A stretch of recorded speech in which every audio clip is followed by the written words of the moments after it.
हाय, कैसे हैं। मैं इस वीडियो में शॉर्ट हैंड के बारे में बात करने वाला हूँ कि शॉर्ट हैंड क्या होता है, यह कितने प्रकार का होता है, इसको सीखने में कितना समय लगता है और कहाँ से शॉर्ट हैंड सीखना चाहिए, ऑनलाइन सीखना चाहिए या फिर कोचिंग करना चाहिए। इसको सीखने से क्या लाभ होगा और सबसे ज़रूरी कि सीखना किनको चाहिए। तो चलिए शुरू करते हैं। पहली चीज़ है कि ये होता क्या है। तो शॉर्ट हैंड बेसिकली एक सिंबॉलिक लैंग्वेज है जिसमें किसी स्पीकर को वक्ता को सुन करके उस सिंबॉलिक लैंग्वेज में तेज़ी से लिखना होता है। आप यहाँ पर देख सकते हैं एक फ़ोटो है जिसमें हिंदी के कुछ लाइन को उस सिंबॉलिक यानी शॉर्ट हैंड में लिखा गया है। तो यह है कि शॉर्ट हैंड एक सिंबॉलिक लैंग्वेज है जिसमें किसी स्पीकर को सुन करके बहुत तेज़ी से लिखा जाता है। अगली चीज़ है कि शॉर्ट हैंड कितने प्रकार का होता है। तो ये लैंग्वेज पर डिपेंड है। अंग्रेजी में अलग शॉर्ट हैंड होता है, हिंदी में अलग होता है और उस भाषा में भी अलग अलग प्रकार के शॉर्ट हैंड होते हैं। जैसे अंग्रेजी में पिटमैन, स्लोयन, डटन, ग्रेग, लेकिन सबसे अधिक आपको पिटमैन शॉर्ट हैंड जानने वाले मिलेंगे। उसी तरह से हिंदी में ऋषि प्रणाली, जैन, सिंह प्रणाली, ये सब प्रणालियां हैं, लेकिन सबसे अधिक आपको ऋषि प्रणाली जानने वाले लोग मिलेंगे। तो अलग अलग भाषा में अलग अलग प्रकार के शॉर्ट हैंड होते हैं। डिसाइड आपको करना है कि आप किस भाषा की किस प्रणाली को सीख रहे हैं। अगला चीज़ है कि इसको सीखने में समय कितना लगता है।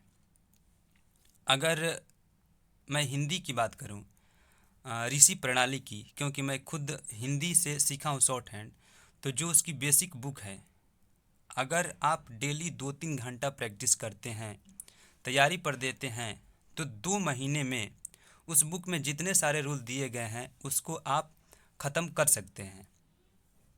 उसके बाद जो ज़रूरी चीज़ है स्पीड। तो स्पीड अब आप पर डिपेंड है, आप कितना प्रैक्टिस करते हैं। आप जितना अधिक प्रैक्टिस करेंगे उतना ही आपकी स्पीड अच्छी होगी। स्टेनो पर आपकी जो पकड़ है वो और अधिक मजबूत होगी। तो स्पीड लाने में किसी किसी को 6, किसी को 8, किसी को 12, किसी को 24 महीने का वक्त लग जाता है। अगर मैं खुद की बात करूं तो मुझको 12 से ज़्यादा, थोड़ा ज़्यादा महीने का वक्त लगा है और मैं 100 प्लस 100-110 के बीच में आराम से लिख लेता हूं। और अगर आप चाहते हैं कि इसके बारे में और जानकारी आपको हो तो आप एक वीडियो देख सकते हैं जिसका लिंक मैं डिस्क्रिप्शन में दे दूंगा। उसमें मैंने डिटेल से बताया है कि किस तरह से आपको शॉर्ट हैंड सीखनी चाहिए ताकि जो आपकी स्पीड है वो इंक्रीज हो, बहुत तेज़ी से बढ़े। तो आप उस वीडियो को ज़रूर देखिए, आपको बहुत फ़ायदा पहुंचेगा उससे। अगली चीज़ है कि सीखे कहाँ से। तो सबसे जो ज़रूरी चीज़ सीखने से पहले आपको जाननी है वो ये है कि आपको कंटिन्यूटी और रेगुलरिटी दोनों का बहुत कड़ाई से पालन करना है। आपको रेगुलर रहना है। आप ऑनलाइन सीख रहे हैं या कोचिंग से सीख रहे हैं, ऑफलाइन, आपको निरंतरता बरतनी है। आप अगर निरंतर नहीं रहेंगे, डेली क्लास नहीं करेंगे तो आप चीज़ों को मिस कर देंगे। आप रूल्स वगैरह जो शब्द चिन्ह हैं उनको ठीक से याद नहीं कर पाएंगे। प्रैक्टिस आपकी जो है गड़बड़ हो जाएगी। तो आप ऑनलाइन करें, ऑफलाइन करें, निरंतर ज़रूर रहें। और अब होता है कि कोचिंग करें कि ऑफलाइन करें, तो इसके अलग अलग फ़ायदे और नुकसान हैं। जैसे अगर कोचिंग करते हैं तो आपको पैसे देने पड़ेंगे, भीड़ भाड़ का सामना करना पड़ेगा और एक चीज़ होगा कि आप पर प्रेशर रहेगा कि नहीं आपको कोचिंग जाना है। वहीं अगर ऑनलाइन करेंगे तो ये प्रेशर आपको नहीं रहेगा, हो सकता है आप थोड़ा लापरवाही बरत दें। ऑनलाइन में फ़ायदा होगा कि आपके पैसे बच जाएंगे, भीड़ भाड़ का सामना नहीं करना पड़ेगा। तो ये कुछ बेनिफिट और कुछ नुकसान इसके हैं। तो आप खुद से डिसाइड करें कि आपको करना क्या है। जो सबसे ज़रूरी चीज़ है वो मैंने बता दिया है कि निरंतर आपको रहना होगा, आप कहीं से भी सीखें। उसके बाद है कि इसका बेनिफिट क्या है।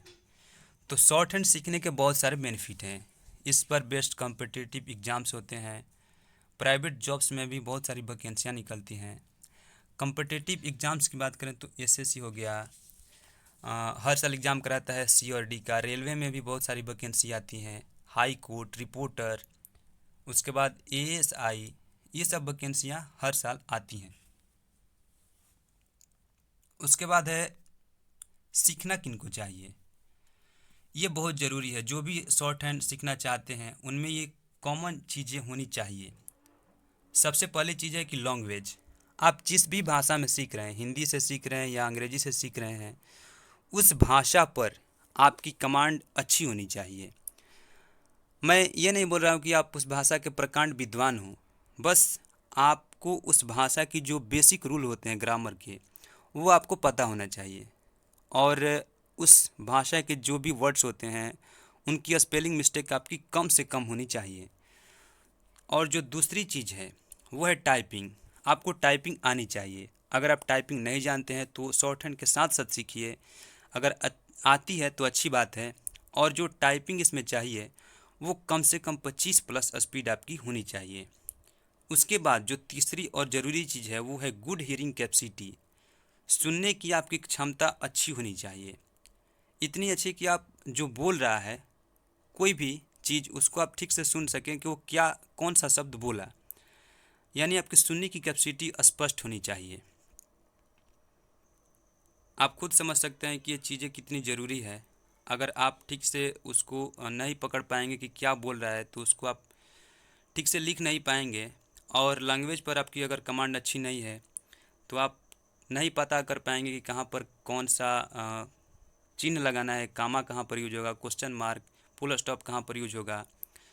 और टाइपिंग अगर आपको नहीं आती है तो आप उसको ठीक से टाइप नहीं कर पाएंगे, ट्रांसक्राइब नहीं कर पाएंगे। तो ये सब चीज़ें ज़रूरी हैं। और लास्ट में आपसे एक रिक्वेस्ट है कि अगर ये वीडियो आपको हेल्पफुल लगी तो प्लीज़ इसको लाइक करें और इस चैनल को सब्सक्राइब करें।